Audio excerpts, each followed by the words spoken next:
this is the first camp I can enjoy myself and be back. My headspace that I'm in now is way better than what I was before, and that's the only thing that mattered to me.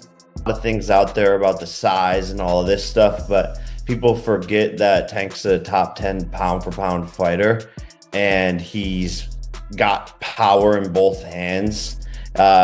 And skill-wise and technique-wise, he's been doing this for so long. I feel like Tank has the edge for sure. He's a real fighter, and got skills, high IQ fighter. Regardless of the weight, I've personally seen Tank, spar heavyweight. Jake Paul versus Gervonta Tank Davis, a matchup no one saw coming. Two stars from completely different worlds now stepping into the same ring, both hungry to prove they're the best. And the hype, it's real. It's night and day, right? You have to understand, I went from doing YouTube and Disney Channel to 5 years, once to twice a day, 6 to 7 days a week, training, recovery, taking it more serious than ever. I'm just a different specimen. My body is filled out. I'm going into my athletic prime and going into that and my body filling out. I just feel amazing and feel super strong.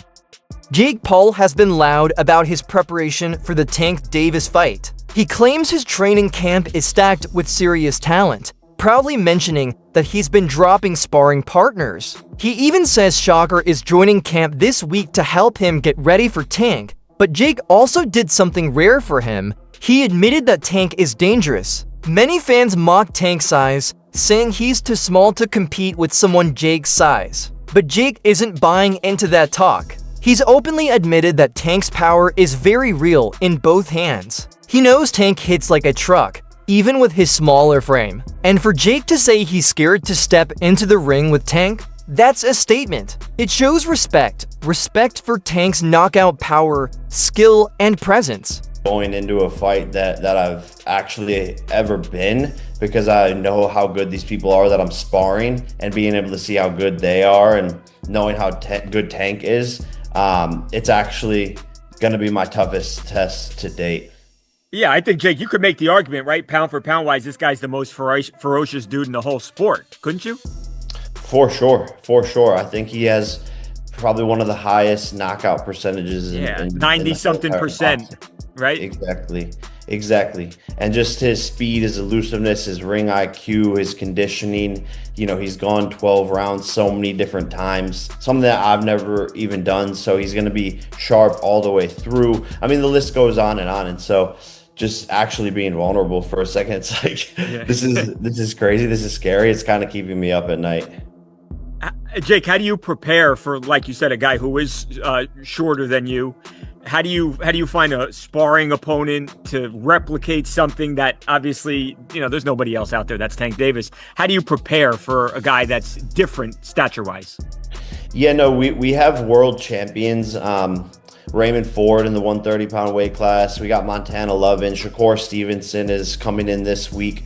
So just sparring against guys on their level and people who have, been doing this their whole entire lives. But we're really focusing on speed and not as much on power. I'm not doing as much like weightlifting and all of that stuff. I'm actually trying to lose some muscle so that I have less weight and so that my punches are coming off faster. That fear proves this fight isn't the circus many think it is. What most fans don't know is the truth about Tank's journey. From early in his career, he's sparred with heavyweights, and not just any heavyweights, but skilled, seasoned ones. Showbiz, one of the respected analysts, revealed that Tank didn't just survive those sessions, he dominated them.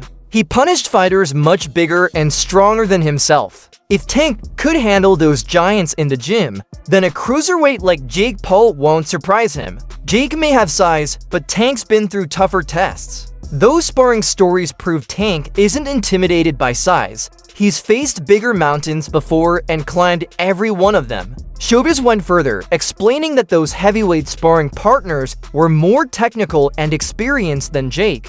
Jake Paul has improved, no doubt. He's transitioned from internet celebrity to legitimate boxer, but he's still learning. His fundamentals are still developing. Tank, meanwhile, has been fighting elite competition since his teenagers. If he could dominate opponents heavier and more skilled than Jake, bigger people, like from middleweight to heavyweight. And the thing is, don't be surprised, okay?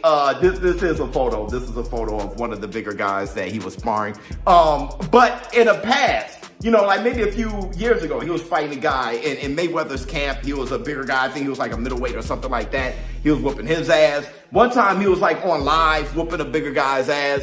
I mean, he's just beating bigger guys like middleweights and stuff. He's done that in sparring forever. Remember this story? I've brought it up a million times and I've showed this clip a million times, but on Ellie Set Back. This story of this guy saying how Gervonta Tank Davis knocked out this heavyweight. Tell me the story. What happened? Tank, what's the one boy name? No, don't say a name. I don't want to embarrass anyone. Oh, no, you're right. But tell people what happened. Man, I was about to spar. Before I was about to spar Tank, he was sparring this big boy. A heavyweight. Heavyweight boy. And Tank hit that nigga. He hit him so hard that he was on the top of the rope just like this. I'm like, I thought he died. Like, I ain't gonna lie to you. I thought he died. Hey, I've seen him knock out some heavyweights. He might knock all the ass out now. You knocked out a heavyweight? Yeah. How was that? Because I hit harder than Wilder. Now, granted, the heavyweights that Gervonta Tank Davis is whooping and sparring is not like, you know, all-time great heavyweights, all right? And it shouldn't be. But he's sparring the heavyweight, the level of heavyweight that, you know, more experienced than Jake Paul, right? But Jake Paul has beaten those heavyweights himself, all right? I'm thinking that is the caliber of heavyweight that Gervonta Tank Davis is sparring, but he's whooping their asses. And that's a good thing. I feel with Jake Paul sparring Raymond Ford, to me, it looked like Raymond Ford got the best of him. It looked like Jake Paul was a little exhausted, and it looked like Raymond Ford wasn't. It looked like Jake Paul was a little disappointed in his performance, and Raymond Ford was trying to give him a pick-me-up. Like, you know, just kind of letting him out. No, like, you know, we do this and do that. It just looked like Raymond Ford was in a confident, secure place, more dominant place, the more alpha out the two in the ring, and that's Raymond Ford. That ain't Gervonta Davis. You know, I love Raymond Ford. I have him on my fighters list.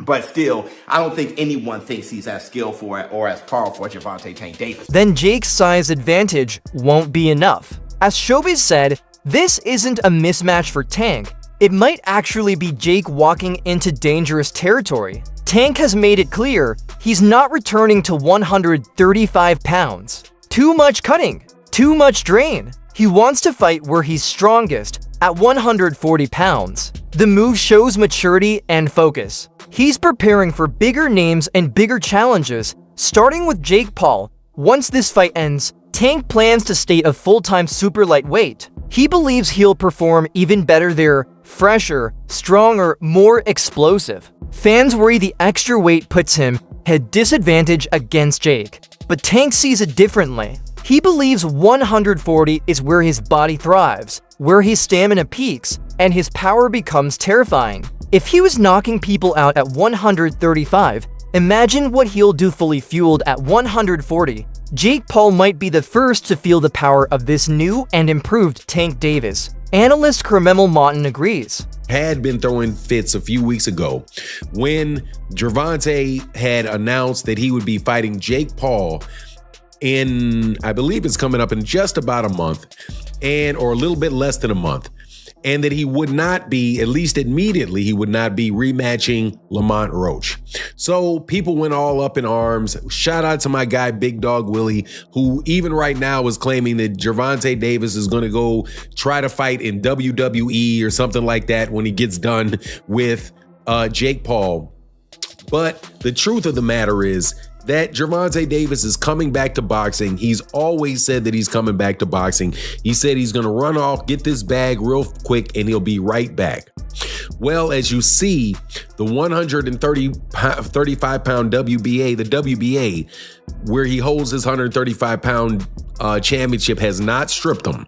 They said that they were going to look into it if he had not rematched Lamont Roach, but nothing ever really came of that. So as of right now, he still has his 135-pound title, but I'm telling you, the way that things are panning out, I don't think he's going to go back down to the 135-pound division. I think he's going to go to the 140-pound division where really and truly all the smoke is there.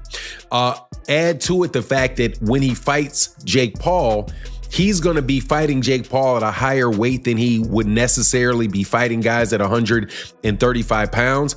You're probably not going to see him drain down for the fight. I don't think he's going to bulk up at all, but usually when guys play with their weight and they go up and allow themselves to fight at a higher weight or fight people at higher weight classes. He says Tank has the clear edge. In his words, Tank sparring heavyweights means Jake's size won't matter. Skill beats strength every time. Modin knows Tank personally. He's seen the grind up close. That inside knowledge gives weight to his prediction. Tank doesn't just win, he wins convincingly. Talent beats size. Skill beats strength. And Gervonta Tank Davis has both in abundance. That's it for today's breakdown. Stay tuned for more updates, and let's see if Jake Paul really knows what kind of storm he's stepping into